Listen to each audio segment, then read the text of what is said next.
Hello বন্ধুগণ, বড়দিনের একদিন ছুটি কিভাবে কাটাবো সারাদিন ভেবে ভেবে দুপুর শেষে চললাম গঙ্গা স্নানে ব্যারাকপুর অন্নপূর্ণা ঘাটে। গঙ্গা যেমন আমাদের দীর্ঘতম নদী, তেমনই পবিত্র। অষ্টবসুর পাপ মোচন করেছিলেন এবং তাদেরকে মুক্তি দান করেছিলেন মা গঙ্গা। আজ গঙ্গা স্নানে সত্যি এক অনুপম অভিজ্ঞতা প্রাপ্ত হলো। এমন সুন্দর কাচের মতো স্বচ্ছ, আকাশের ন্যায় নীল এবং বরফের ন্যায় কনকনে ঠান্ডা, এমন জল আগে সেভাবে কখনো পাইনি। অসাধারণ অভিজ্ঞতা। পায়রার যথেচ্ছ আগমন সিগুল পাখিদের কথা মনে পড়িয়ে দিচ্ছিল। মানুষ তার নিজের ময়লা গঙ্গা বক্ষে ত্যাগ করে নিজে শুদ্ধ হচ্ছে, আবার পাত্রে করে গঙ্গা জল সাথে নিয়ে চলেছে পুণ্যের আশায়। এখানেই গঙ্গার সার্থকতা।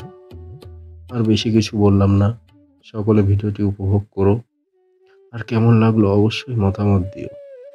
ধন্যবাদ।